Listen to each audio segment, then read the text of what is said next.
Professor Omkar?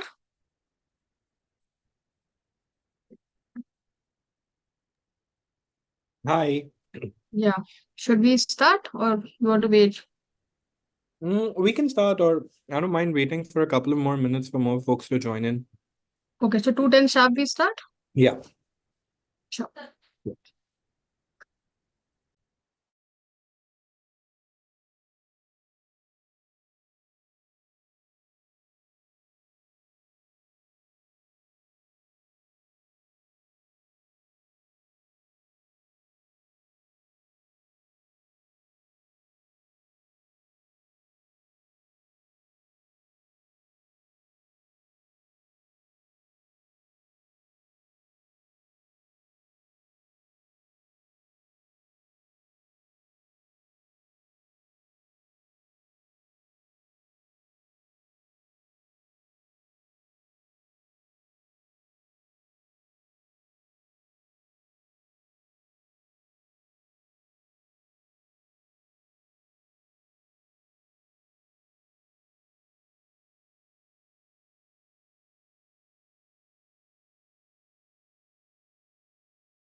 Hi, we can start? Yes. So let me just give the opening thing and then we start. Sure. Okay. So dear all, welcome to the day 4 of the FDP and today's speaker is Professor Omkar Pandakame. I will just formally introduce and welcome you, sir. So, and then we'll hand over to you. So Professor Omkar Pandagame is an entrepreneur and educator currently working as the Director of Venture Labs at Atlas Skilltech University. In this role, he leads student incubator and various entrepreneurial research projects. Previously, he was the founder and CEO of Beehive, an AI-enabled enterprise SaaS startup. Beehive was incubated at AIC RMP and raised venture capital from leading investors. Prior to Beehive, he was the founder and CEO of Skill Street. Omkar holds a master's degree in applied social psychology from the Higher School of Economics and a master's in business law from the National Law School of India University. He also has a bachelor's degree in economics from the NMIMS. With a strong background in organizational psychology, Omkar is passionate about helping organizations executing peer to peer learning at scale. His first startup, Desi Hangover, scaled from selling its first handmade Indian shoe to more than 1 million shoes in 4 years. Over to you, sir. Thank you. Thank you so much, Dr. Varsha. Delighted to be amongst peers with a very important and urgent topic, which is about enabling student entrepreneurs. Let me just pull out my slides just a second.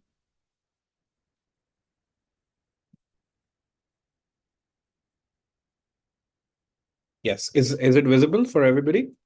Yes. Yes. Okay. All right. This session, I want to split it into two major parts. Number one is about stories, about how certain students under the guidance at ISME were able to launch their entrepreneurial ventures, and what kind of scaffolding systems were we able to provide them as educators, as mentors, as advisors, as cheerleaders, as support systems to the students. That's number one. And number two is a kind of a framework for understanding how do we actually dispense advice towards our students, a small psychometric test which I would encourage everybody to do, and then a small analysis of the psychometric test. I believe Dr. Varsha had also already done this psychometric test when we were hosting the babson collaborative summit. It helps you to understand what are your kind of inherent biases, what you might have while while you're trying to help students launch their entrepreneurial ventures. So, to start off, let me just tell you one very important part. Students are super confused and they are never going to be confident about launching their entrepreneurial ventures. Now, when they are not confident about launching their entrepreneurial ventures, entrepreneurship becomes a backup choice, or it becomes a choice which can be put it on their CV as a conversation starter when they're applying for jobs. So, primarily, like think about it, all of us are in this very good and noble profession, but all of us have had some kind of a startup idea, some kind of an entrepreneurial idea which we had written on the back of our envelope sometime, right? Maybe it was while growing up, maybe while we were conducting research, maybe conversations, or maybe even what after watching Shark Tank. But even professionals like ourselves, highly educated professionals like ourselves, still find it difficult to have what is the starting point of actually launching a venture at our stage. I think it's very natural for our students to be confused to actually start launching their ventures at an early stage. I'm going to be using a lot of Miro boards. I hope everybody is acquainted with Miro boards. I wanted to do a live exercise, but as I understand that this is being recorded, as I'm actually talking about, I will like to construct like a live mind map around it, and we'll be able to discuss how exactly are certain challenges.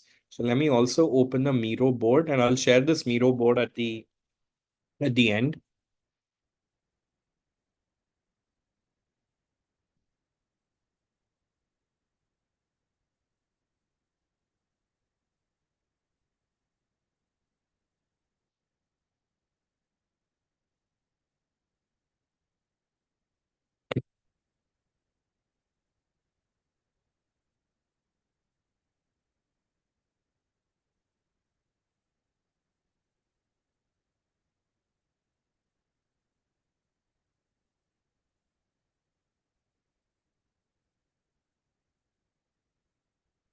All right, is my board visible?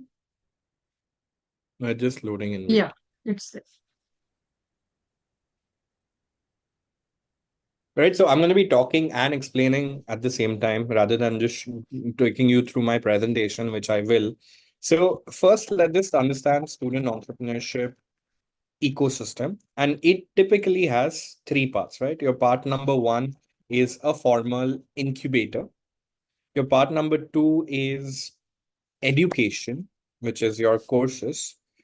Number three is support systems. So in support systems, we're talking about IP cell, we are talking about financial advising, so on and so forth. And one of the most important thing over here is policies, like university policies.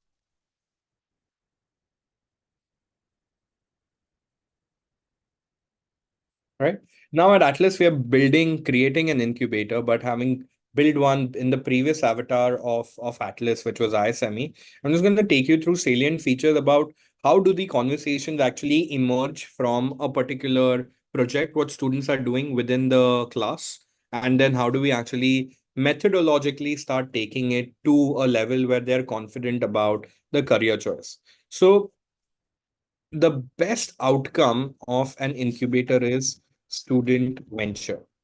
But when we are looking at launching a student venture, it requires funds, it requires employees, and it requires the most important part,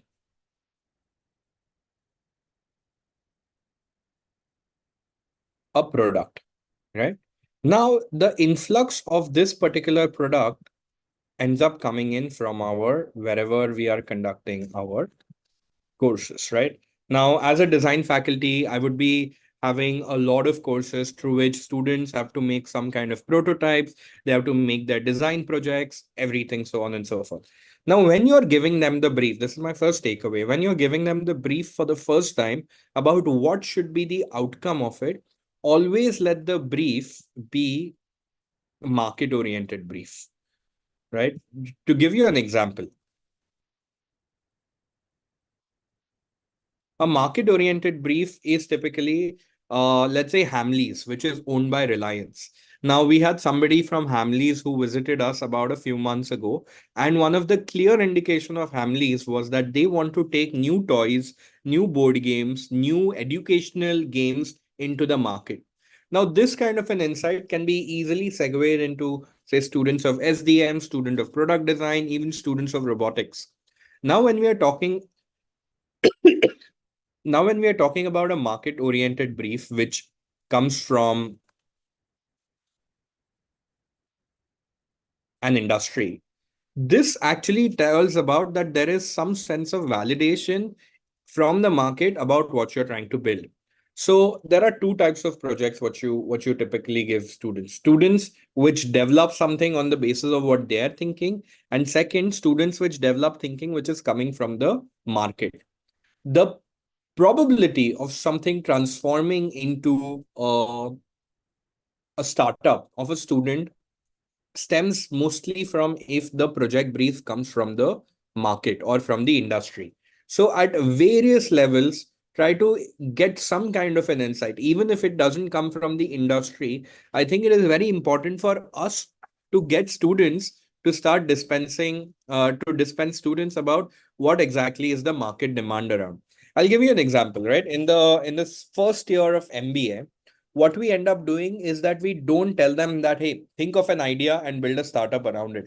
That is a very naive way of actually going across. Of course, we have to spur the creativity of our students, but also at the same time, if we are able to provide a theme to the students that, hey, create a theme, let's say Web3 is a theme, or cryptocurrency is a theme, or mobility or city mobility is a theme, or water infrastructure is a theme, or supply chain of coffee is a theme. Think of a broad theme always and then ask students to innovate within that theme rather than giving the complete liberty of the students that, hey, start designing, start building whatever you like. Let that theme have two layers to it. Let me just write that down.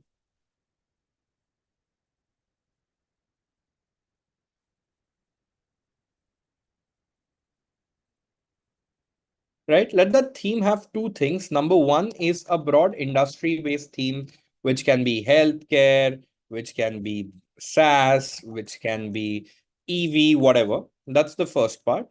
And the second part is very importantly, have a sub niche. Your sub niche gets very specific. Now, I know for a fact that, Aditya's design students are doing something in the space of diabetes. They are doing something in the space of heart monitoring or fetus monitoring, whatever. The objective is that can we start narrowing down to a sub niche so that we are reducing their ability to play around or divulge. As I said, let this theme be coming in from the industry, and then from that industry theme, you're able to start providing the niche. The objective of doing something like this is that to establish or validate that there is a market demand to the kind of product what you're trying to build. So whenever you're thinking about your evaluation, about your courses, I'd come for the studio day as well, and I saw such fantastic projects. But a lot of times I was asking myself that how many of these projects would actually be bought by a market, right? Bought by people. And to be honest, the answers to a lot of these projects, there are two types of projects, right? There are projects where you start clapping that a beautiful technology, great design. And then there are other types of projects that are like, hey, this is a good project. Here is my money. I want to buy this particular product. There are If they overlap, we have the perfect winning student project. But most of the time, these are all used for showcase, right? These are all done to show the prowess of how great our students are, about how great our students can design, about how great our students can code. But also at the same time, um, we need to understand that the real environment, the real products are the ones which are actually bought by the market. Everybody knows, say, simple solutions which have scale, right? Like examples such as Zepto. Okay, let's just take an example of Zepto because I'm teaching the Zepto case study to our FYBBA students. Zepto as a solution, there's nothing wow about it. There's nothing unique about it, right? It is a very simple problem and they're solving it with technology. These kind of products or projects will not have that kind of a wow feature, but still at the end of the day will make a lot of money, will get classified as a great successful venture and end up, winning a lot of, giving employment to a lot of people. Vis-a-vis to what are the kind of projects what we are having, right? We are having extremely innovative projects given, but what is the market validation of this? They're very, very few of it.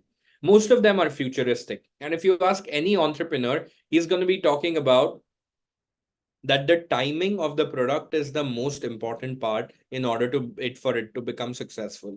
I have visited so many universities, I've visited so many colleges, and everybody wants to showcase something which is super futuristic or which is super futuristic and they've developed at a prototype stage. These are great to win grants, these are great to win, awards. But also at the same time, the challenge is, what is the market feasibility? Can you take this product out in the market tomorrow, next week, and make sure that it is a commercial product and start making? The answer is most of the time no. And this emerges from that whole aspect that you giving students the ability to think as creative as it can, which is great. But still at the same time, are you able to kind of clamp it down to a market need, to an industry, to a sub niche, so that there is valid demand for them out there in the market? So that was my point one. Always give a market oriented brief for the kind of projects what students want to build. Encourage them to think creatively for their small projects, but the final project should have some kind of a market validation, some kind of a genuine need in the market, which can be solved immediately. Right. So that was point number one. Point number two is in terms of funds, that how do you actually enable students to raise funds? I'm going to digress here a little bit and talk to you about how to raise funds in general. Okay. And that was one very important part of my presentation. Let me just take you to another presentation. Yeah.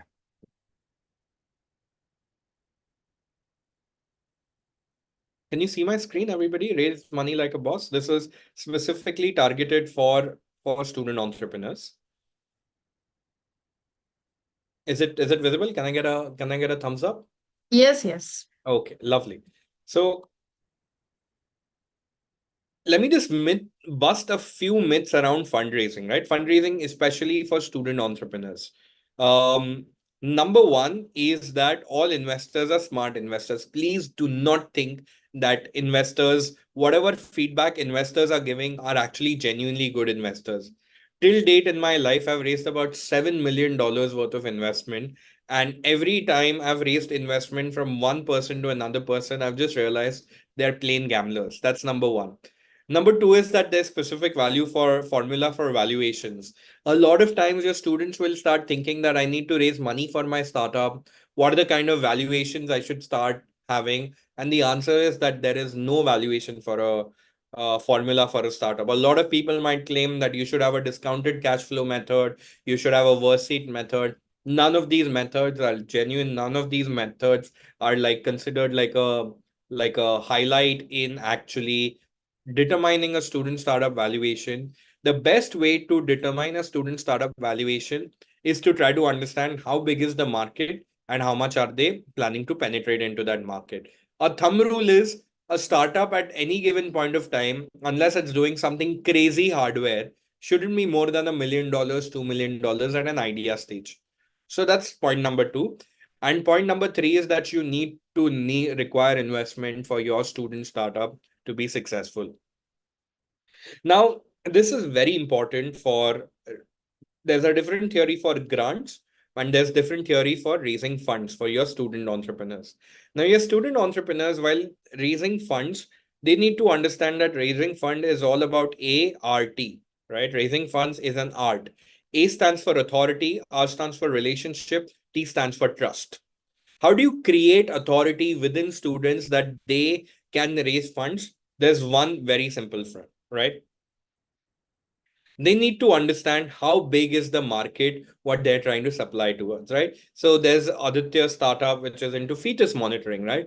How are you able to determine that the market for something like this is big? And big is a very abstract word, right? What might be big for me might not be big for Miss Pooja, Dr. Pooja Grover, or what big might be for Dr. Vinima might not be big for Mr. Akhil, right? So there's a very specific formula what you need to start getting your students to start thinking that, hey, if I am planning to develop a project around this, make sure that the market is a really big market. And how do you make sure that this market is a big and growing market? There's a very simple formula towards it. How many people might end up buying your product, at what frequency, and at what average price? In Hindi, I normally use the words PPF, public into paisa into frequency. So when your students are developing their projects, ask them that, how many people out there in the market might buy this product. That's number one. Number two is what would be the average frequency of buying this and what would be the product around it. If this market is big and growing, the chances of students being successful is significantly higher. So always remember, and this comes, very, because most of our attendees are inherently design school professors and also entrepreneurship school professors. Always remember, do not focus on the product. This is one of the biggest myth out there, that we need to have a great product to enter the market. Students should know more about the market than they should know about building the product, right? Very counterintuitive, especially for design students. But if you educate your students about knowing the market inside out and having a basic product, it will still win. Always remember, having a bad product or an average product, but in a big and a growing market, is much more better than having a good product in a small and slow market. Unfortunately, at the studio day, most of the products which I ended up seeing were great products, but they were still in a very small and a slow growing market. This is what we like to call futuristic market, or this is what we like to call products which have early timing. Early timing means that the timing has not graduated over a long period of time. So that's point number two, right? You need to have one big and growing market. And number two, do not focus on your student's product to be a great product. Just make sure that they understand the market inside out, because this is the formula of how do you actually arrive to a market. How many people are out there who are going to buy your product? What is the average price for it, and what's the frequency for it? The moment we are able to encapsulate this, it becomes extremely easy for them to start learning about the market. So for design students, for entrepreneurship students, first educate them that how big is the market for them. The If I want to tell a student, if I want to evaluate a student whether they know a market very well, the answers they need to have by the back of their hands is that, what is your market size? What is your CAGR, as everybody knows, stands for cumulative average growth rate. And what are certain key trends are you able to observe within the market? If you are able to fit in all these three, it just becomes extremely easy for the student to actually want to launch in his market. The confidence what a student will get in order to launch his product does not depend on how good the product is, but how fertile the conditions are there in the market. Market determines the enthusiasm of the student to launch the venture, not his ability to build the product. And finally, as I said, raising funds is an art out of which A stands for authority. Knowing your market inside out will give students authority. Authority to pitch, to build what they're trying to build. So that is your authority, your A part.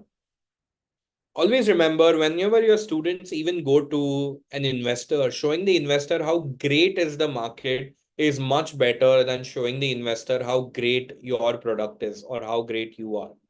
The investors will always look at products in the growing market. Because as I said, investors are not smart people, they're plain gamblers. They'll take a gamble on a particular sector, and if our student is building a startup in that sector, the chances of him or her raising that funds are significantly higher. Number two is whenever students are actually reflecting onto the kind of solution what they've built, they need to ask themselves that how unique is the solution. And uniqueness comes either from they have a better technology what they've built for it, or they have a more disruptive business model, or they have a very cost effective solution. It has to be one of these three, because the moment they say that, oh yes, we have great technology, our business model is disruptive, and we have a cost effective solution, it is a disaster. It means that the student is trying to do too many things at the same time, and this will not lead to it transforming it into any kind of a business venture. So please keep in mind, whenever you're encouraging your students to start building a product, make sure that it has one of these three, right? Having a great user interface does not make the product unique. Having a great team behind it does not make the product unique. The only unique things are one of these three.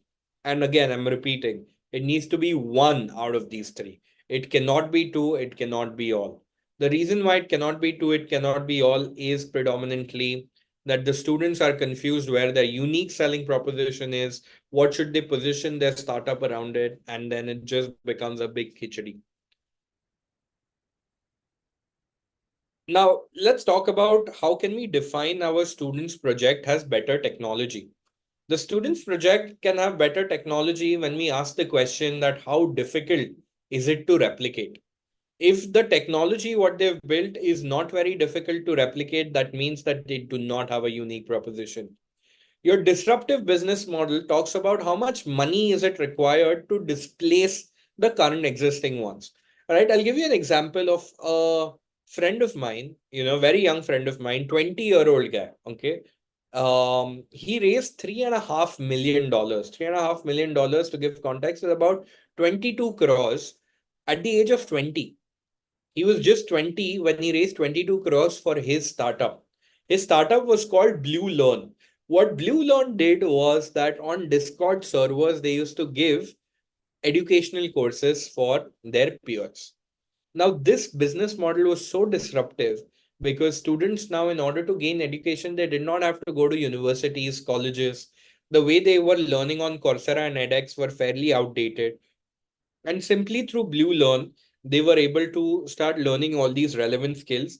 They went to Lightspeed, they showed their model, they showed their traction, and boom, Lightspeed, which is one of the top venture capitalists in the world, ended up investing 22 crores in their business. This is the power of what a disruptive business model should look like. And third is a cost effective solution. If your students are building something, you need to ask yourself that, hey, how much lesser is this from the competitor in the current market price? And number two is how much time will it take for competitors to catch up with this particular price? If it will take a lot of time for competitors to catch up with this price, then it is a fairly easy solution for then it's fairly not a good idea to go up with a cost effective solution. But most importantly, if your students are confused that they are having competitions, so should they build that product or somebody has already developed that product in the market, let me tell you one very important thing. Having competition is a good thing. It shows that there are a few people out there in the market who are comfortable paying for this kind of a who are comfortable paying for this kind of a product. Having no competition for your student startup or your student project is definitely a bad idea. It is a bad idea because if there is no competition, that means that the market, the real world, has never ever seen this kind of a product. If they've never ever seen this kind of a product, they don't have money for it, they don't have allotted budgets for it. or they don't know how it's going to work. And if there is no kind of prior education for it, the students will spend most of their time educating the the prospective customers rather than actually trying to sell it to them.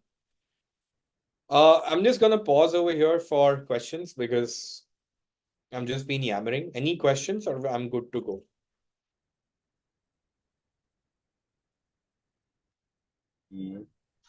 Mm, Hi, uh, Yes. Omkar. I just wanted to ask you those.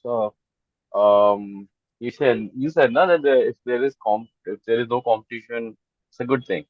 But Yeah. there are startups, there are services.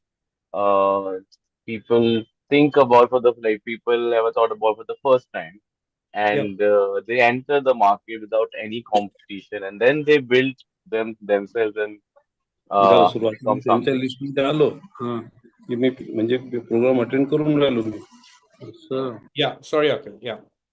Yeah. So I mean, I mean, it's a I can say that okay, it's a good thing then there was no nothing that sort, and now we are introducing a very new, very unique thing to the customer, and that can be a selling point for the particular service or the product. Yeah.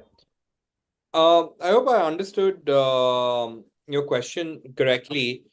The answer towards that is the reason why having competition is a good thing. And of course, there have been people who have done their first mover advantage, who have launched a product in the market, never seen before kind of a product, and then it ended up scaling. Yes, of course.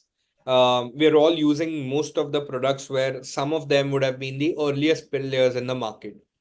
Hmm. The point what I'm trying to make over here is that there should be some accustomed nature towards towards buying a particular product or a service in that domain. I'll give you an example.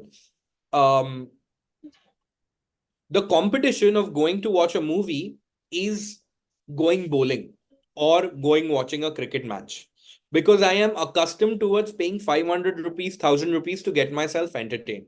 Now, the moment I am able to spend 500,000 rupees in getting myself entertained, that means that there is a buying behavior already existing in the market, which I'm trying to tap.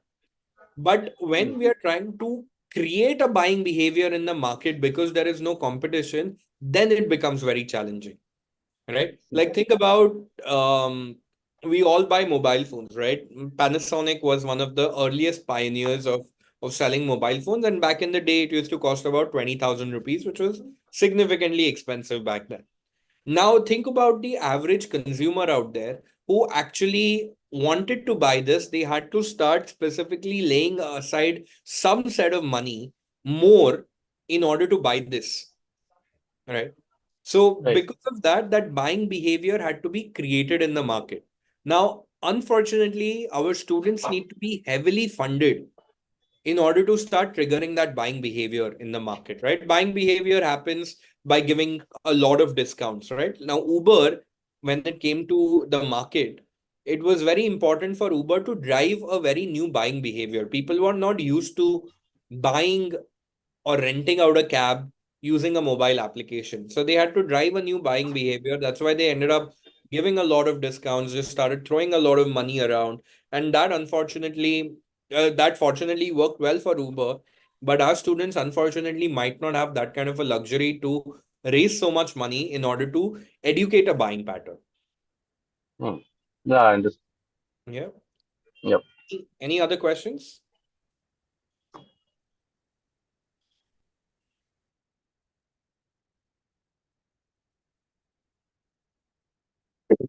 Okay. All right. So let me continue. So this is on the basis of how confident are investors when it comes to investing in a startup, right? The confidence is the highest when the startup is showing some kind of attraction, and the confidence is the lowest when students are at an MVP level. And if you observe that most of the time, our students end up building the MVP, and that's about it. They make a nice presentation, they create a very good, beautiful poster, they talk about it, and that's pretty much the start and end of it. Very few times students are able to raise money on the basis of an MVP. The better way to actually do it is start having traction. In simple words, what does traction mean is that are there people out there in the market who are buying your products? If the moment we unlock that there are real customers spending real money out there in the market buying your products, the chances of the students being invested by venture capitalists, by angel investors increases significantly, right? Now, the second part is A was for authority, R was for relationship. Now, what happens over here is, Aditya Gupte ends up getting a bunch of students to build, to showcase what they've built at MVP. Or Ms. Divya Jaitley ends up, getting some angel investors or venture capitalists to her university to show that, hey, these are some of our top students and they are building this. The most important part is that investors, contrary to what we see on Shark Tank, कि देखा और पैसा दे दिया, ऐसा बहुत कम time में होता है. Shark Tank is again at the end of the day a reality TV show. After having raised millions of dollars, I have realized that you have to build a relationship with the investor first and then ask for money. And the best way to build a relationship with an investor is making that investor a part of your product journey. Make that investor a part of the journey of you taking your product to the market. Do not think that raising investment from an investor is an event. It is fairly a journey. So if I have few of my top students who want to raise money for their startups, what I have to do is first start building a relationship with a venture capitalist or an angel investor, acquaint the angel investor or venture capitalist with the kind of student startups what I have, and over a period of time, start sharing that kind of a product building journey with that investor. If you are able to share that, hey, our students ended up creating an MVP, now they're doing a proof of concept, now they've started getting a traction, the investors' confidence is going to keep on increasing as they are going up. So the moment you have this MVP, POC, and traction, the moment it hits traction, the investor confidence is high. And as I said, raising investment is an art. So R for relationship, and relationship is built when you involve the investor across the journey as students are building their entrepreneurial ventures. The third question is, why are you the best person to create it? Sometimes students will have the most difficult question to be answered. Ki, okay, great idea, but why should you be the one to develop it? And we unfortunately don't ask these questions, but these questions are extremely important for our students to ask. कि भाई आप तो बहुत अच्छा product बनने का सोच रहे हो, but what makes you the best person to actually create that product? The worst answer to this is passion, grit, and determination. This is a bad answer. This is a stupid answer. Passion, grit, and determination has nothing to do with one's ability to build a product. In fact, investors will not even end up liking these kind of answers. But the kind of answers, sorry, my slide, but it all is bullshit. The only reason why an investor would want to invest in a student venture is either when they have built a successful startup before, which might not be the case for a student entrepreneur, or they have worked in the same industry for a long time, which also might not be a case for student entrepreneur. So the only thing is that they have unique insights about that market, about that industry, which nobody has. Enable curriculum, enable subjects, enable some kind of exercises with your students so that they are able to develop unique insights. The most important word over here is unique insights. Insights which nobody knows in the market. The moment students are able to develop these kind of unique insights, they are educating themselves about the market. And once they have unique insights about the market, the investors will be able to give them money much easier. Again, even it doesn't matter that your product of your student entrepreneurial venture is not good, that is fine. But just make sure somewhere in your curriculum, somewhere in your exercise, you're embedding some industry, some topic, some subtopic, through which a student gets such unique insights about the industry which nobody knows. I'll give you an example. Just today morning, I had a student from my second year BBA who's building an application for on-demand hospitality staff. On-demand hospitality staff is essentially waiters. कि on demand waiters मिल सकते हैं क्या, शादी के लिए सिर्फ 1 या 2 दिन के लिए कोई स्टाफ मिल सकता है क्या, I don't have to rent out, can I rent people on demand for anything hospitality and events related. Now he started getting this insights because he used to observe restaurants on a very daily basis. And as he was understanding the Horeca space, Horeca stands for hospitality, restaurants and cafe business. As he was trying to understand the Horeca, one of the biggest challenges he realized is that the attrition rate or the churn rate of waiters is very high. And this, he started substantiating it through interviewing or looking at least 150 to 200 restaurants. Across 150 to 200 restaurants, he observed that waiters milna ya cleaners milna immediately at a drop of a hat is very, very difficult. And normally waiters end up leaving for as high, as low as 1,000, 2,000 rupees का delta. अगर किसी ने उनको 2,000 रुपया दे दिया तो वो खिसक जाएंगे. They will literally leave the restaurant for 1,000, 2,000 rupees. Now, the reason why I'm telling you this story is that this young guy had collected unique insights about the restaurant industry, which very few people knew about it. He spent 3 to 6 months just educating himself about that industry, and now he's building a product. Now, the investors will be keen towards investing in this particular thing because it is a niche, it is solving a problem, and that person has a lot of unique insights. The reason why your students needs to have unique insights is that it helps investors build trust. Now, the T is over, which is the trust. So as I said, fundraising is an art. A for authority. Authority comes by knowing the market. R for relationship. Relationship is built with the investors as the students start sharing their entire journey of how did they conceive the idea towards what their first MVP is, so on and so forth. And finally is trust. Trust comes from having unique insights about the market. So I'm going to pause over here for any questions.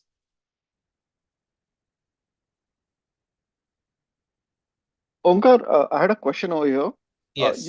You talked about students. Sorry, it just done a few minutes back. Yeah. Students have very limited time when they have to do research and identify a problem on which they have to build an MVP. So they will ideally get a big level or a large level or a maybe very rough level idea about what to build and so on, or what the problem is. Okay. How do they take it ahead when they're further thinking of going towards the startup? Because what will happen is they will just assume that that is the problem with very limited research. So how do they take it ahead when it comes to them becoming serious कि नहीं अभी मुझे यही करना है, but उतना research हुआ नहीं है कि उतने insights आए नहीं है. How do they do that then? See, for the research, they only need to know these three things, right? What is the market size? What's the CAGR? And what are the key trends? And then within that industry, a sub-particular industry, if they're able to pick up one particular trend or a theme, that is more than enough. Just we have to make sure that it's an emerging theme or an emerging trend. The moment it is at that crux of the emerging trend, the entire world is actually behind to create content around it, to publish content around it, right? So, and as I said, right, it is much more important to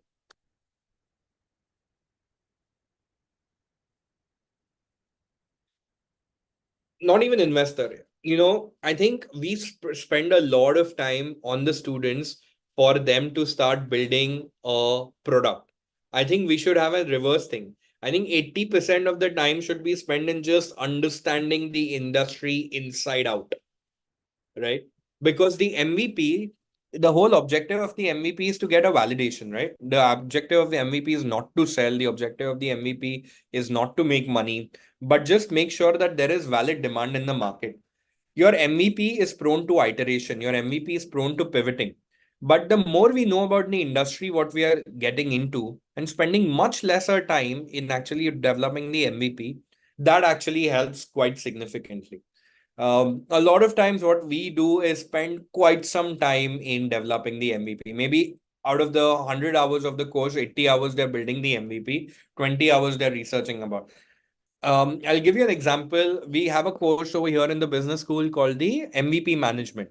Now, the way MVP management course is structured, I can share the course file also if you like. Um, you will see that the first 8 weeks, they're only learning about the market, right? They're doing all kind of experiments around the market.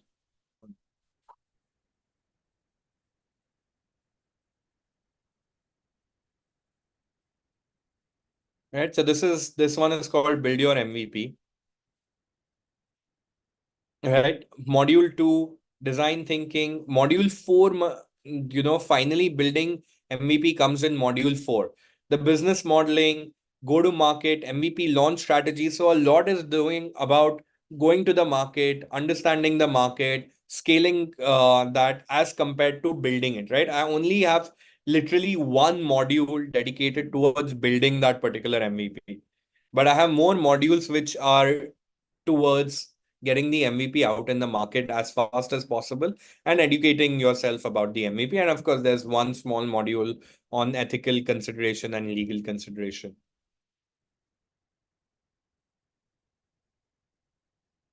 Yeah, I hope that made sense. Yeah.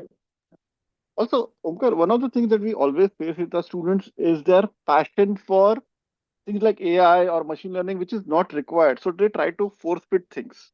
So when they're coming up with solutions or MVP, they're like, कि मुझे AI डालना ही है, कुछ भी हो Uh, जाए. It's like, so how do we help them get away with it? yeah, this why you the best person. I said this, right? Passion, grit, and determination, all bullshit. Right? Whenever students come from a place of passion, that means that they are not coming from a place of market validation, right? They're coming from a very utopic idea of what they want to build. They want to look at a few trends and then kind of backfit compulsorily. जिधर AI का जरूरत नहीं है उधर भी AI डालेंगे, right? This comes from a very product mentality. It doesn't come from market mentality. Like, this takes me to a beautiful Y Combinator video which talks about that when your customer's hair is on fire, will you think of anything else but giving him the shittiest but the most workable product out? The answer is yes, right? Like, you will not look at anything fancy to take it out in the market. The same thing, if your if the customer is not behind your life, कि product jaldi de do, then you are building something which nobody wants. There needs to be a dying urgency. So the moment I have somebody sitting on my beautiful bald head, ki Omkar, give me the product, I will end up making something quick and launching it in the market just to so satisfy that person, right?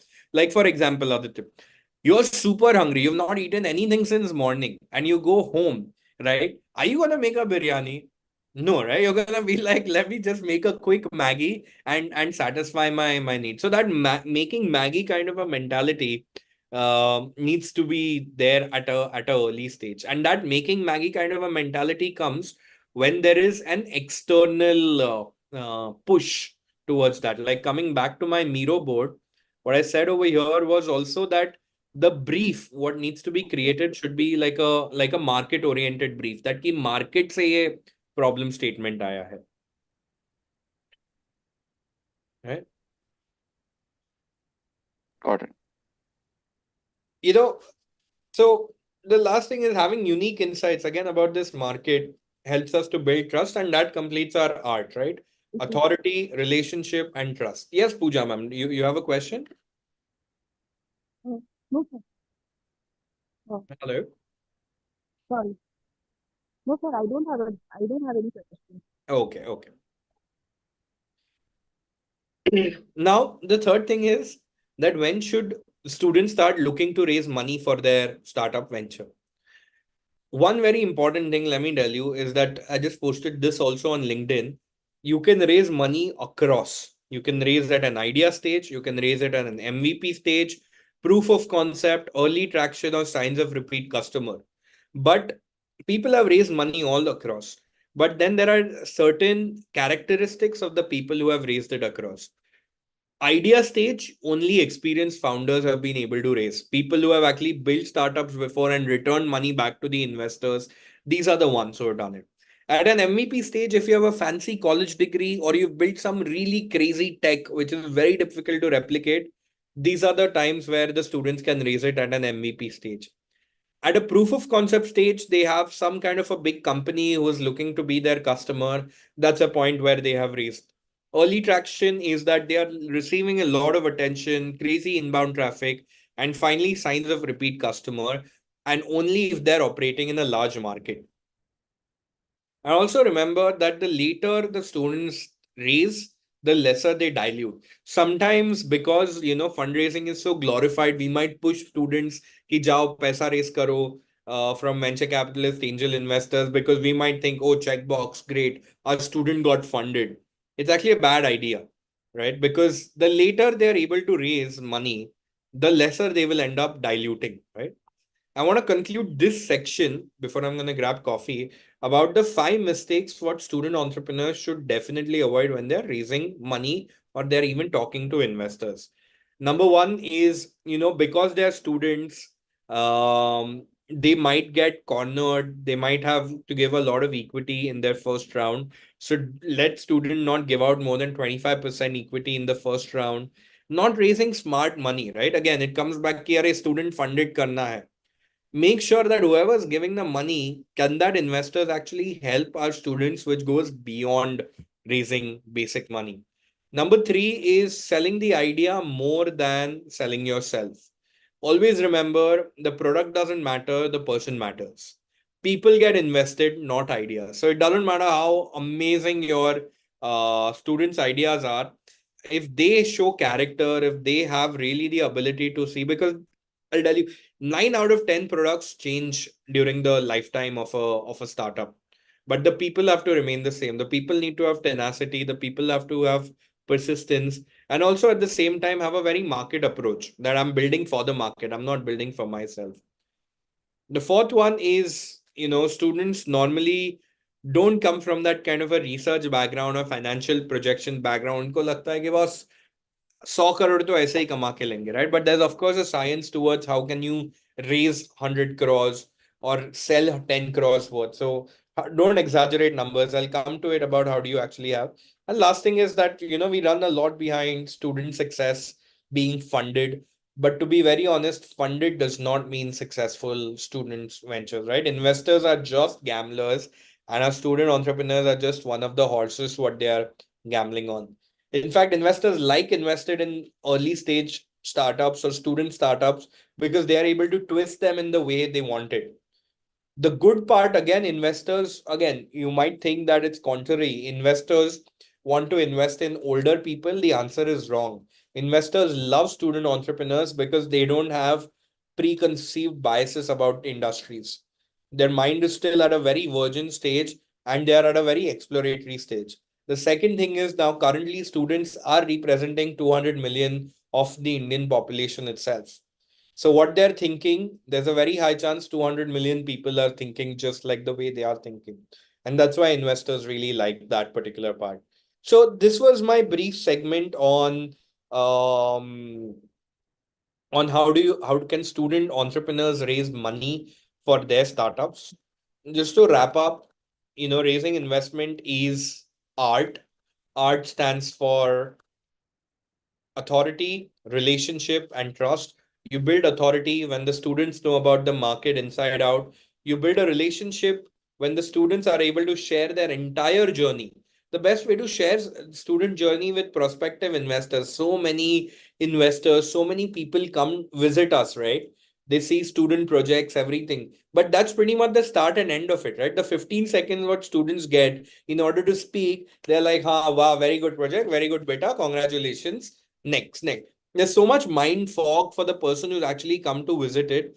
But a very good way to actually keep that person engaged is sending newsletters. Newsletters is arguably one of the most underrated way to build a relationship.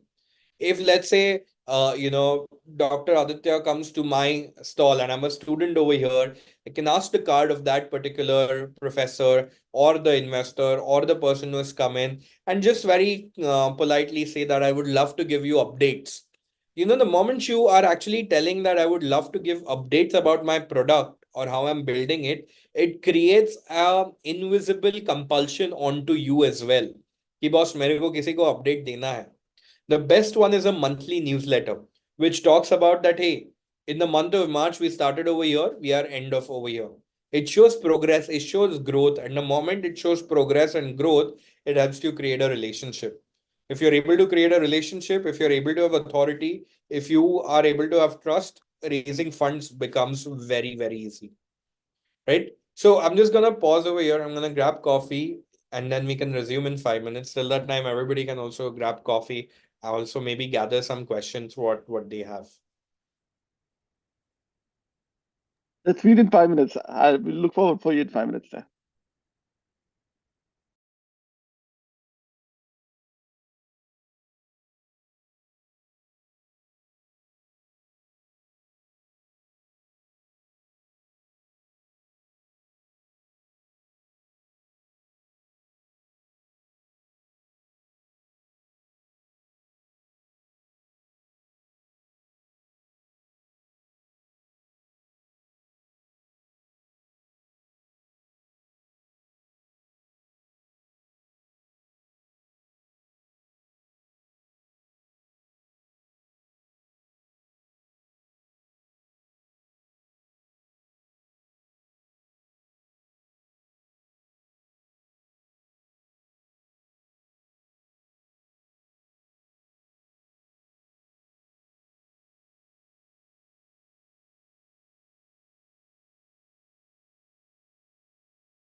Hi, we'll start in 2 minutes.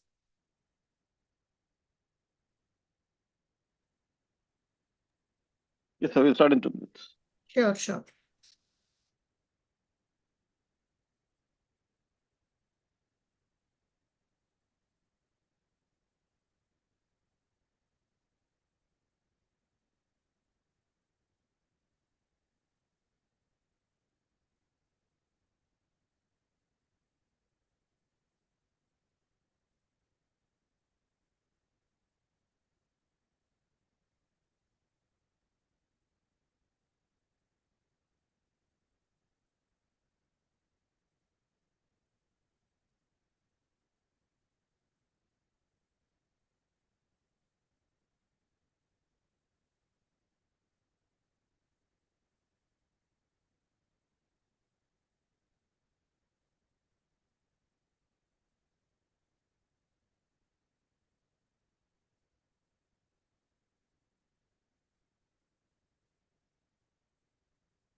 Can you tell me your end?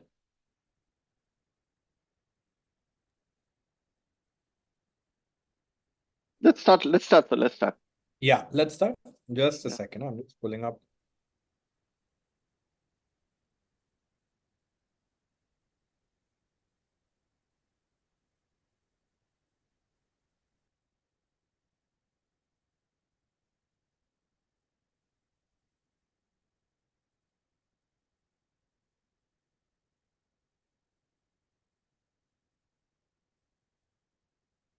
Okay, now next part, what I'm intending to do is give a small psychometric test for everybody.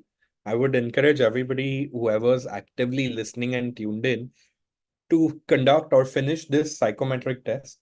This psychometric test actually navigates the inherent biases what we have while we are looking, evaluating, judging student entrepreneurial ventures.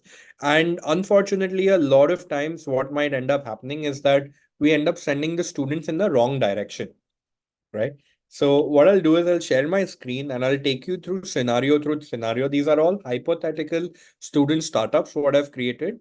And over here, maybe with one volunteer, Aditya, if you'd like to volunteer, what is the inherent advice what you would end up giving out of all these three? And then we'll possibly do a score for you, and then we will identify what is the bias what you might carry, the bias through which you have seen so many startups, you've seen, build some beautiful products. So does that inherent bias lead or mislead a particular student? We can do that psychometric test, and if anybody else also wants to volunteer, we can do that. So whoever is willing to volunteer, just raise your hands.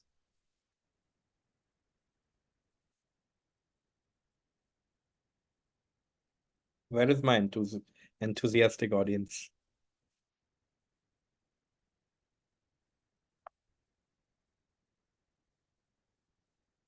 I guess they're listening but can't respond or so, I guess. Okay, no problem. Omkar, before we begin, I had a small question. I just Yeah. when we are on a break. A lot of students come to us saying that we want to showcase it to a lot of people, but क्या पता किसने चुरा लिया तो photo लेके चुरा लिया या पूछ लिया details and everything. How important or how should the student actually safeguard the ideas and how much should they tell and not tell people? That's something we always get confused कि वो लोग आते हैं हमें पूछने के लिए कि सर कितना पता है हमको पूरा बताते हैं अंदर का कितना बताते हैं कि कितना काम करता है कि क्या करता है. This is a question that keeps on numbing my mind. That's what. Okay, no, great question and a very genuine question. And the answer is that tell everything what you need to tell. Number one, nobody has, I've interacted with at least thousands of startups, at least like 1,500 startups. किसी का idea किसी ने चोरी नहीं किया है, right? Because stealing an idea is, see, ideas are really cheap. Right? It's honestly very cheap. And it's a very cliche saying that execution is everything, but it is true, right? Every week, I'll tell you, every week when I'm teaching this course called New Age Business Model, I write a case study which has a brilliant startup idea, just so that the students can steal it. And everybody across 11 divisions end up trying to work on something around it, right? Now, the whole idea is that who is able to execute it better. That's number one. Number two is coming back to my slide. Let me just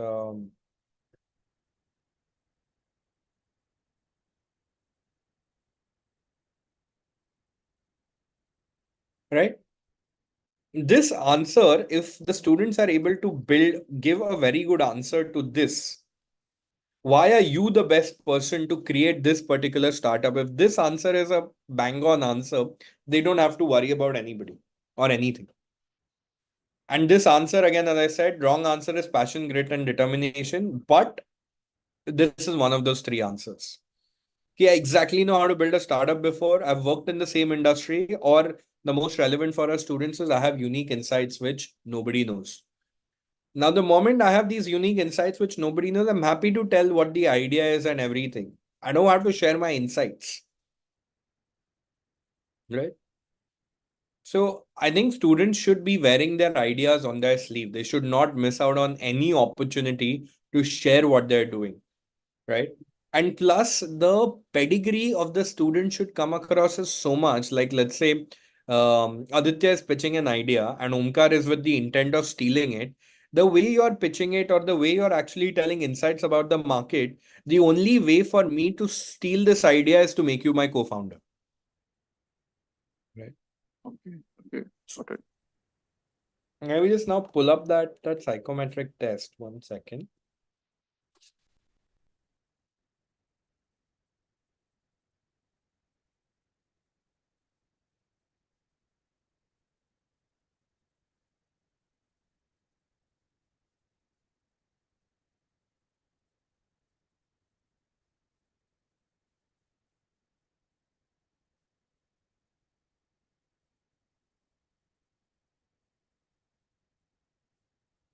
Okay, Aditya, I'm just sharing this with you over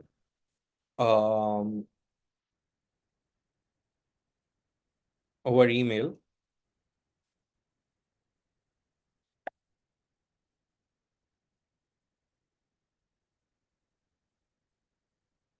Okay, and I'm also going to be sharing my screen. Are you able to see the screen, Aditya? Yes, I'm able to see the screen. Yes. Yeah. So what we will do is, we'll work it out as a conversation and everybody can observe and then possibly do it, and we'll share this worksheet with everybody. This is an in-class experiment what I do with during a train the trainer to actually identify the biases. But over here, Aditya, these are all 10 hypothetical startups.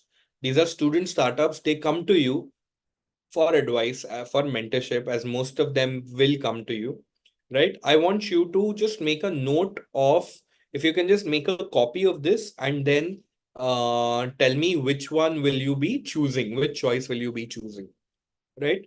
So number one is students propose a platform to help artisans sell traditional crafts online, but they're concerned about preserving the authenticity and the cultural significance of the craft in commercial online setting. This is the student startup. Now, Aditya, take some time, maybe a minute, and identify which is that one suggestion what you would give them or one advice.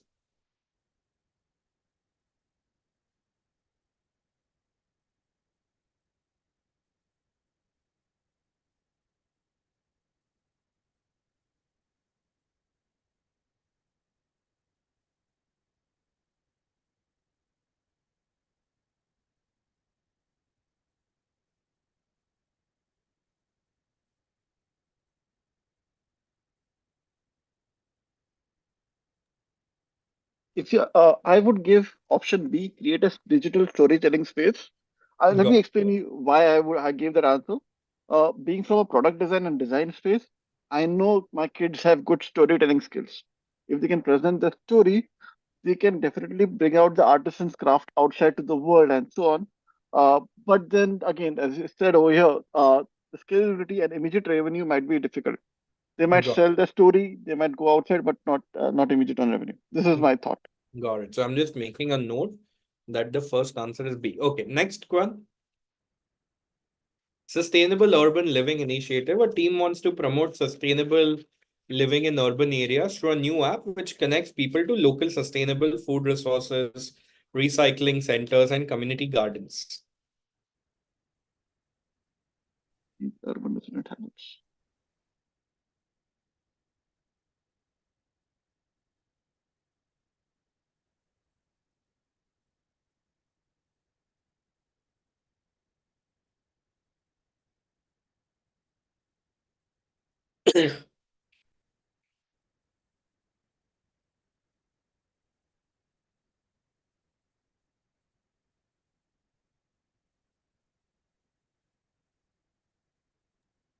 I would say the first approach. No, This is something which I've seen in a lot of kids that are doing that sustainable, right? Also, and I think one of the most important common thing that they do is gamify the things, make a yeah, game, and try to solve the problem. got it. Perfect. So second is A. Now, innovative learning through virtual reality. A lot of our students are actually building a bunch of VR apps, right? So students are excited about using VR to transform education. They're concerned about the digital divide. So what would you advise?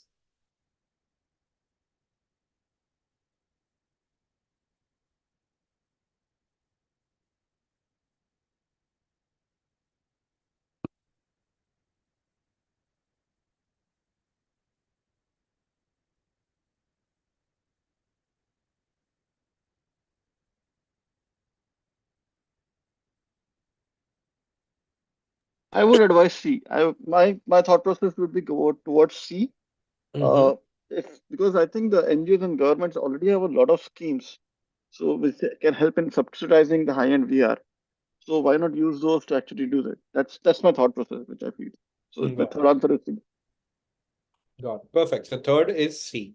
Fourth is ethical AI in recruitment. A student project focuses on developing AI for unbiased recruitment, right? They're aware AI has some potential biases and they want to eradicate that. So what would they be doing?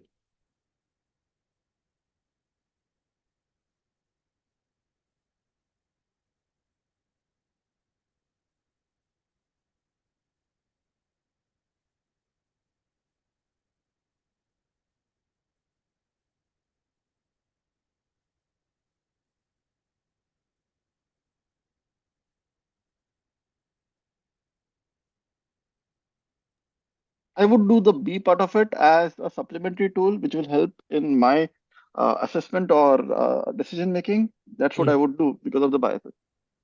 Got it. Lovely. Now, climate action through consumer choices. Students want to create an app which calculates carbon footprint of consumer choices so that they can make more environmental friendly habits, right? So either you design a app so that stark visualization of the environment impact, or you focus on positive reinforcement, or you incorporate like a community challenge feature.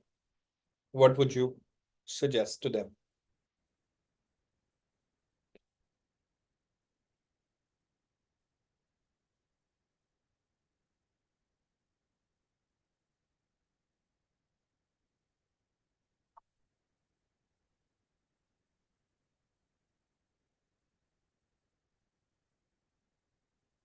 I would suggest the A part of it. If they know what's actually happening, through visualization and all, that will make them much more aware.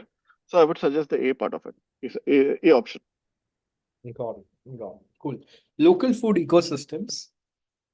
One of your student team now wants to strengthen food ecosystems, right? So what would you suggest to them?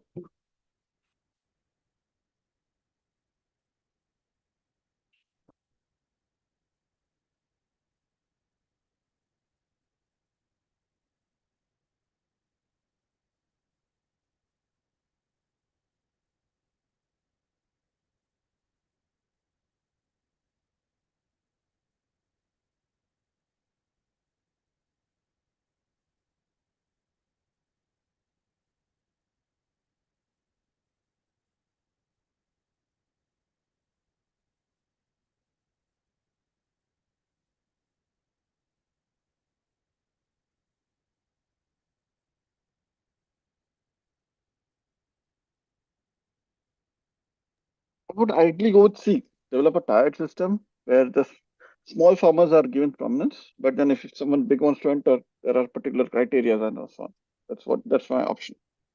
Got it. Okay. All right. Next one is that students are creating an app to provide access to mental health care resources. They aim to use AI for personalizing these user experience. So out of these three, which one would you advise your students to pursue?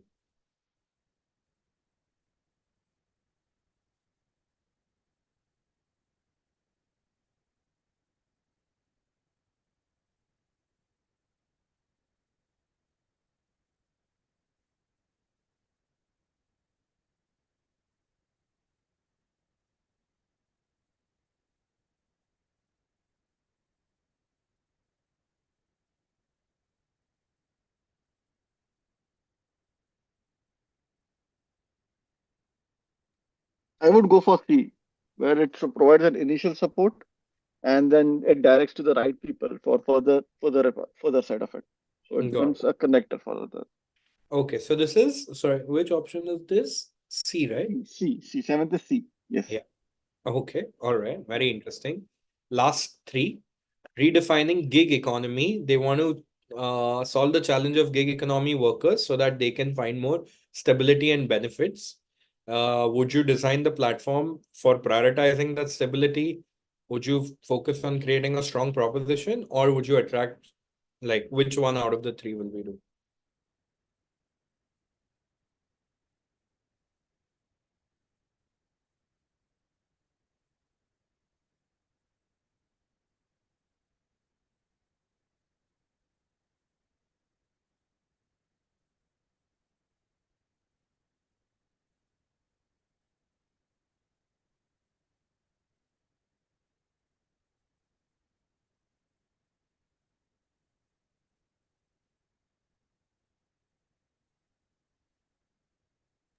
I would go for B, focus on creating a strong value proposition for companies. That's how they will be able to get them more attractive and so on. Got it. Got it. Okay. All right. I'm taking notes. Okay. Ninth is tech-enabled sustainable farming. You're advising a group of students interested in addressing food security problem through sustainable practices, right? They want to use IoT to optimize crop yield for small to medium ones. So which one would you choose? ABC?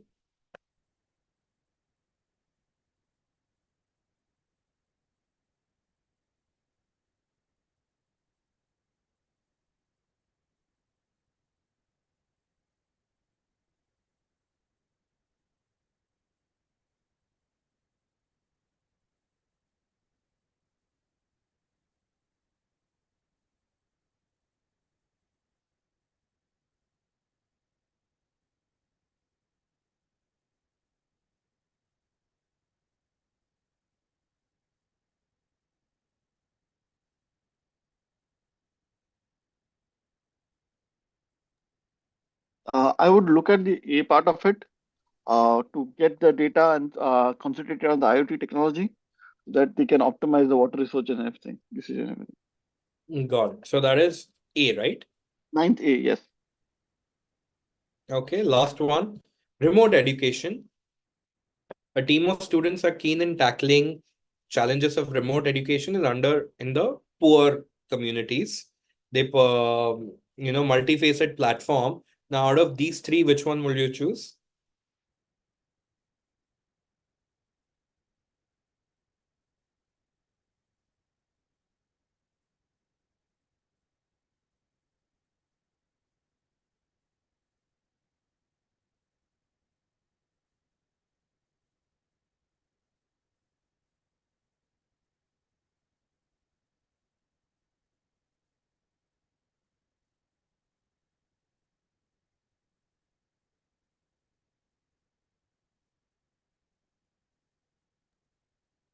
I would say the C part of it. Develop a robust strategy, which will include the educators and governments to for the under-resourced communities.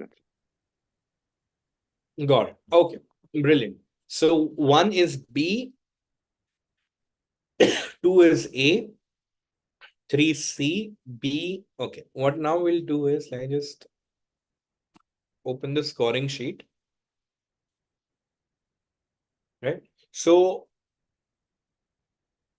over here, it shows some kind of inherent biases. So scenario A, B, which you picked up, there is a design bias. Scenario 2, when you increase, there is an entrepreneurship bias.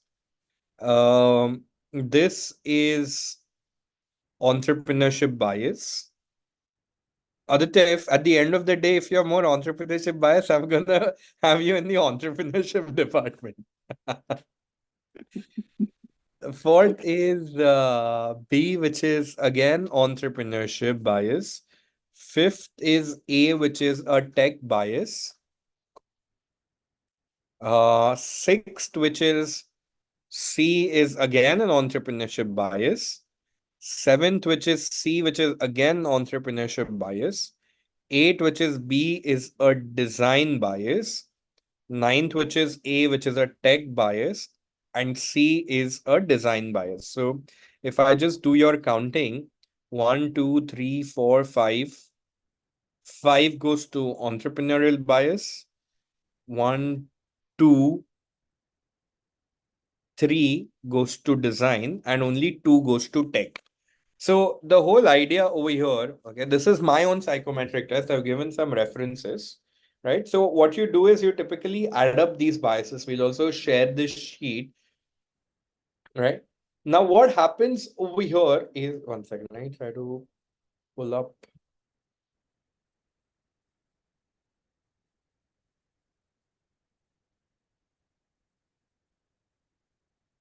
One second, I'm just trying to.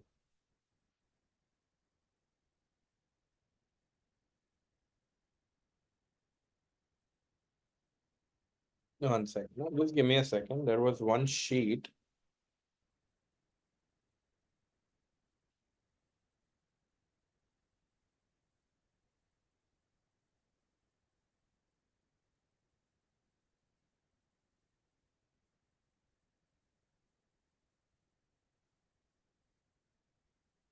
Yeah, it's called bias.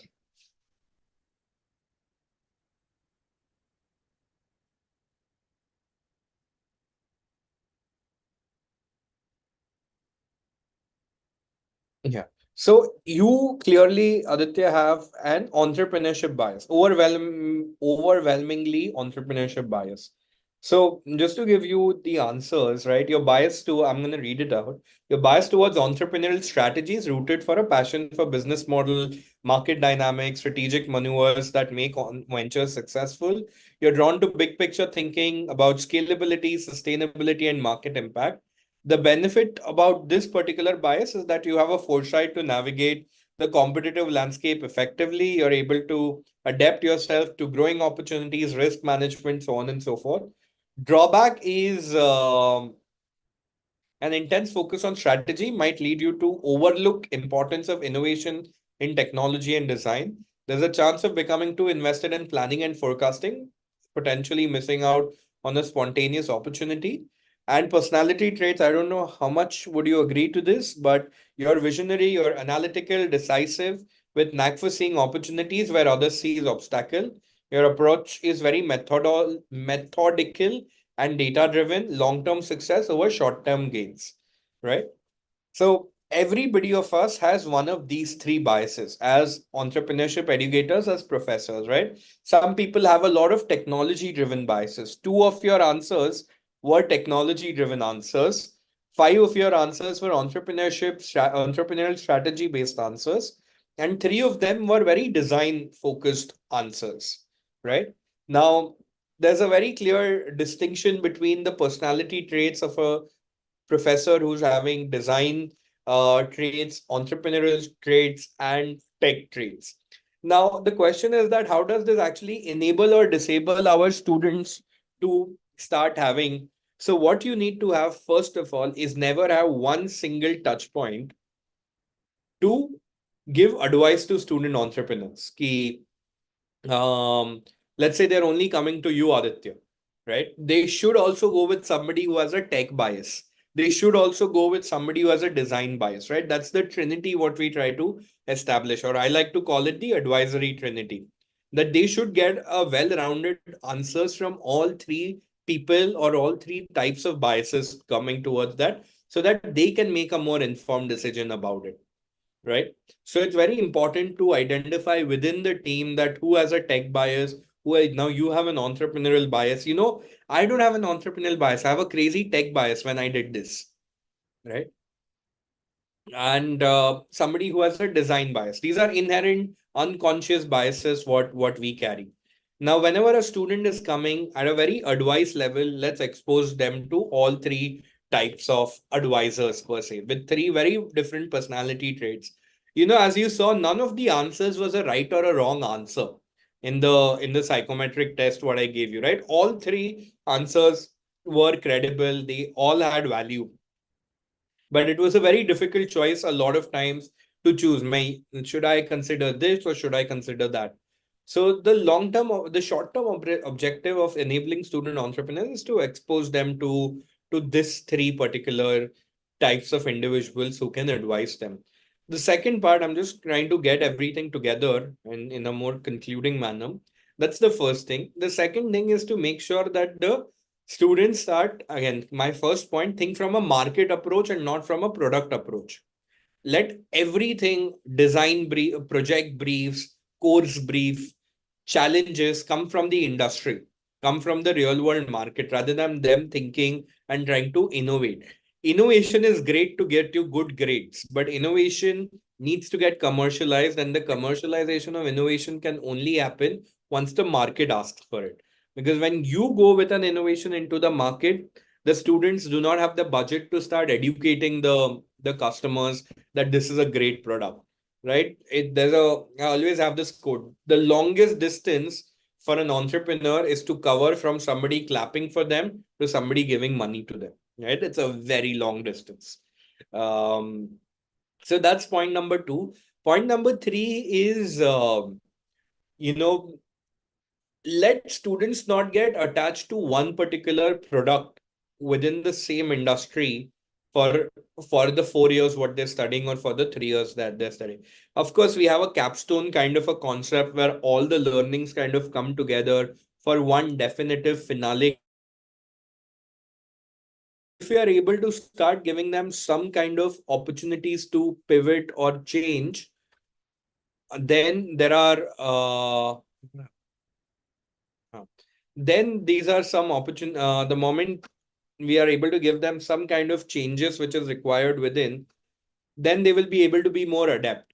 The problem what happens, again, what I've seen happens at the business school, happens at the design school, is that it is so product at the end that your identity of your student becomes the product.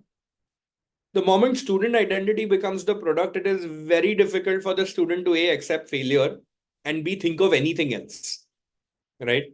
Any criticism to the product, the student is going to start taking it personally, right? So we have to really dissociate ourselves, dissociate our students from the products what they're trying to build, and give them that kind of free capability for them to start building different types of products, maybe in the same industry, right? The moment they're able to build in the same industry, coming back to my original point, it will help them develop authority. Authority comes from knowing the industry back and forth, right? And the fourth thing is, and the last thing about enabling student entrepreneurs is at the end of the day, and this comes at a very practical level, is the support system what we create around them. And support system is threefold, right? Number one is their parent support system. What is the opportunity cost? And we really need to address this elephant in the room, that what is the opportunity cost of a student doing an entrepreneurial venture? They're easily going to sacrifice 3 years of their life. If they're seriously trying to build something, nothing great cannot be built within 1,000 days. You have to give 1,000 days for anything to have realistic value, right? A lot of times we are pushing them to build fast, whatever. A good business takes 1,000 days to just build a first base block.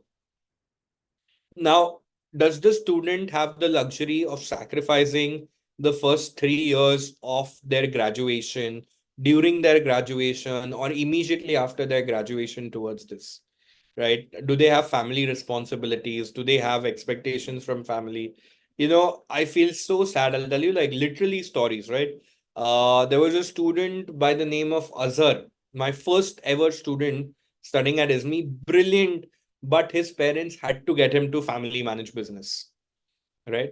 He had such brilliant ideas, great execution skills, but he had to go back to his family because this was just play for him, right? I don't know how many good startup ideas the world has lost because people like them had to go ahead and start delivering the kind of responsibilities their parents have on them. That's number one. Number two is policy, right? Um, startup startups are created in a culture which startups provide. Like, let me explain that, right? Rigidity and startups don't go hand in hand, right? Um, Being extremely well organized, right? Like, for everybody outside, I have a fair reputation at Atlas as somebody who knows and builds startups, but also at the same time, being super organized, I'm not one of them. And these, unfortunately, for a lot of people, go in opposite direction. There has to be chaos, right? There has to be unorganized sprints, right?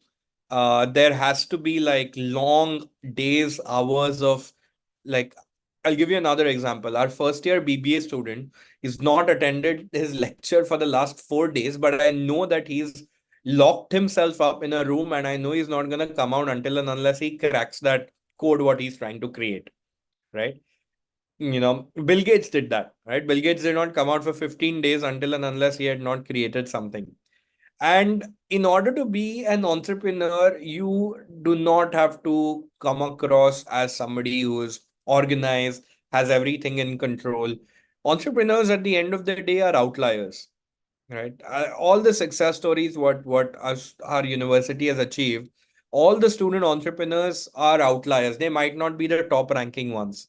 They might not be the people who are actually having a lot of attendance. They might not even be the one who are actually good at pitching, right? But then they have just some innate desire to build something. At the student level, what I have observed after interacting, mentoring with so many students, none of them are doing it for the money. They don't care about the money. They're only doing it for legacy. They're only doing it so that something what they have built by themselves, when people use it, there is some different kind of a joy to see people using and paying for something what you have built, right? It can be anything. It can be a reselling of a sneaker to something which is as complex as a VR glass, what a third year student is building. So one thing I've realized, students are not doing it for the money. Students are doing it with an innate desire to prove something. I don't know to whom, to themselves, to their parents, to the society, to the faculty, but they just have this innate desire, हाँ मेरे को करके दिखाना, I want to prove that. Now, when you want to promote these kind of student entrepreneurs, being very rigid with them, being extra organized with them is just going to deter them, unfortunately, right? Of course, we are a university and we have a bunch of rules to follow, but a lot of times we should start reflecting that can we start creating certain environments, special environments for the students who are genuinely looking to build it into a venture? Can we burden them less with things which do not matter? Because for an entrepreneur, it is 24/7 working on the same thing, right? I'll tell you bad stories also, right? Now, uh, there's a student of mine in the third year. She says that she's doing her startup, but she's also doing her interviews at the same time, right? She's also volunteering. She's also a TA at different things. So, startup is one of the things what she's doing. Nobody's going to invest in this kind of a company. Nobody's going to even expect that this to work. But just because it is giving her some kind of an experience, just because it is giving her some kind of an exposure, she's doing it. But then at the same time, there's another student in the third year, only attends entrepreneurship classes, doesn't attend anything else, right? Is always seen at all the entrepreneurship meetups, events, constantly talking about what he's building. And the chances of him succeeding are far more. Now, how can we create provisions so that we can accommodate these set of people? Because at the end of the day, I'm going to repeat myself, student entrepreneurs are mad people. They're mad folks. They're drunk on their idea. They're drunk on creating something. And the moment we try to cage them, we are taking away that inherent spirit of entrepreneurship from them, right? Take all the crazy examples. Why there is a specific reason why most dropouts from college and universities ended up building such crazy big ventures, right? Be it somebody like Bill Gates or Steve Jobs or Mark Zuckerberg, the the examples are limitless. Why did they choose to drop out? Because they found it burdening, right? Like real India example, Kunal Shah dropped out of NMIMS, right? Because he thought that hey, that is uh, a temple of education is actually crippling his creativity, is crippling his flow of work. So the question what we have to ask is that, are we burdening our potential student entrepreneurs with things what they don't really need? The biggest gift what a entrepreneurship professor can actually ever expect is a laser focused student on building a venture, right? I've been blessed to have a few of them, and I go above and beyond to rescue them from all possible challenges they might have within the university machinery. Respect where it's due to the university machinery because that enables us to operate. But again, just concluding that special provisions, if we are able to look at it at an individual level, at a professor level, they also feel very empowered. They also feel that, yes, my professor is batting for me, right? My professor is behind me to make sure that it is successful. That creates a lot of invisible pressure for them to also start taking it very seriously. And if they are taking it seriously, then they can have those tough conversations at home. They can start having those conversations that, hey, I don't want to, do a job or go for my master's, but I want to get married to what I'm trying to build. And that's how we are able to enable student entrepreneurs. So yeah, that's it. That is all the things what I have experienced in my career of helping student entrepreneurs to pack it. And yeah, I think we can dedicate the next few minutes for questions. The dais is open for questions. I want to start a question over here. Omkar, one of the things, so I have been in NMMS, Somaya, and over here. And one of the things I constantly face is having designers work with engineers, work with MBA people. Like Hmm. whenever I have sent designers to engineers, they have achieved nothing. They're like इनको कुछ आता ही नहीं है, समझ में नहीं आता है brother. कुछ random coding निकालते बैठते हैं, नहीं काम Hmm. करना है उनके साथ. Hmm. How do you make these students work with each other? Because see, over here also we have design school, we have SDM, we have a bachelor, we have a tech school now also. Yeah. If we get them together, they can form a perfect team. But getting them together is the task. How do you actually tackle these kind of problems? Even I'm trying to tackle that over here, right? I'm trying to get one particular competition. I tried that during the Smart India hackathon. I was not able to get that. At the end of the day, I think one of the best way to achieve this kind of camaraderie between students of different discipline is have a very like get all of them to fall in love with that same problem, right? Like say for example, now you're from a tech background, I'm from a business background, right? Now both of us want to solve the same problem. We will put our best foot forward, and also at the same time we will kind of collaborate with each other much, much better. So in order to assemble this team, I think it will be intelligent to attract them with a problem statement. That how many of you guys associate to these problem statements from a tech perspective, from a design perspective, from an entrepreneurship perspective, from a business modeling perspective, right? Because sometimes what happens is the idea is, or the startup is too inclined towards tech, or it's too inclined towards business model, or it's too inclined towards design. So getting them all together on the same problem statement and then convincing that they can work together, it's I Yeah. think what you're suggesting is a way to go now. And also the other thing is, unfortunately, all these students work as in a relay team, right? They're passing the baton. Design हो गया, engineer ले लो, right? Engineering program ले लिया, ठीक है, business वाला. It's like a baton exercise is what they're passing the baton, which happens, right? Which gets everybody so disconnected. So what I'd rather have, like, even when we are teaching product development, right? Product development, agile methodology is like something what we always enforce for our MVP students to start having. So can you have all three stakeholders at every junction where there is fair bit of peer learning, fair bit of collaborative approach that, hey, we are talking about the design part, but at the same time, I want equal meddling, if I may, of the business guy, of the tech guy. Oh, we are developing tech. I want equal meddling of this, right? That breaks egos. That just helps people to collaborate much better. Rather than this whole relay कि मैं design करके देता हूँ, फिर आप code करो, फिर आप जाके बेचो. Too siloed approach. I think that siloed approach does not work because now design and tech, all of it actually go hand in hand. Yeah. If you do try to do that traditional way कि एक किया उसके बाद फिर उसको iterate करें, that I think will lead to a long thing which बहुत बहुत कम होता है आजकल. Yeah. Absolutely. Anyone else with questions?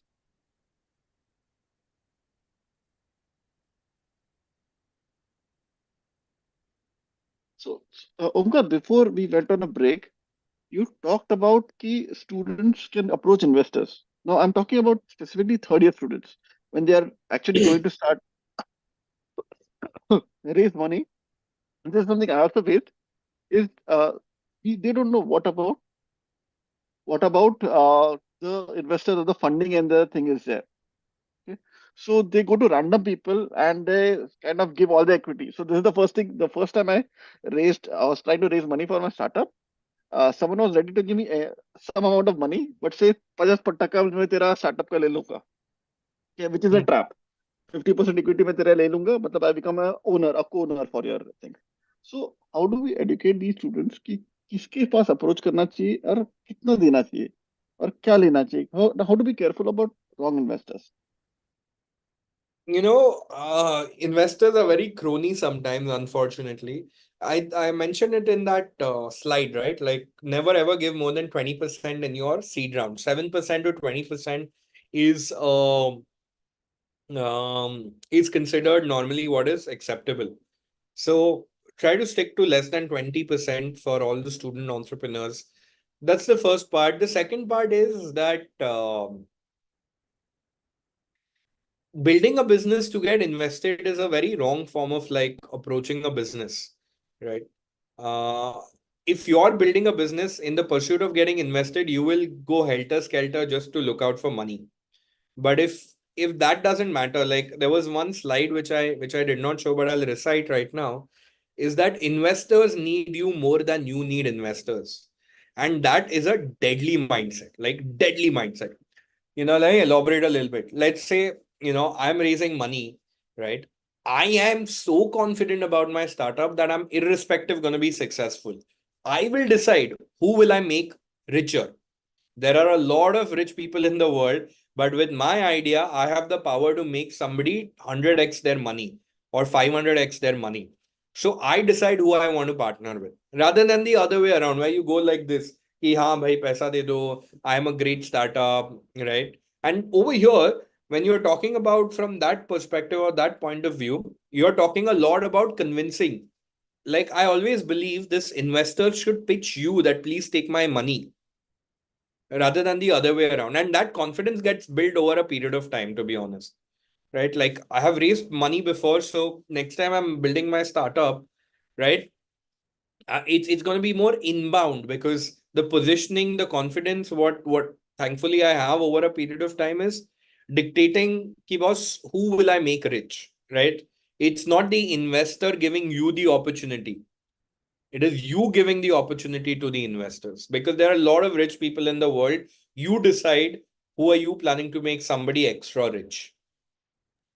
Okay, this was my misconception in mind कि हम लोग हमेशा पैसा मांगने जाते हैं. We are with folded hands कि पैसा दे दो. This is a new thought that we are also making richer someone else. So yeah. Yeah. Anyone else questions before we end the session, guys?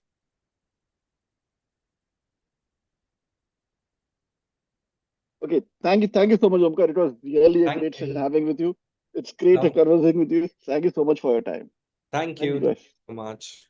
Thank you. See you guys. See you everyone. Thank you so See you. much. Bye bye. Bye bye. Thank you.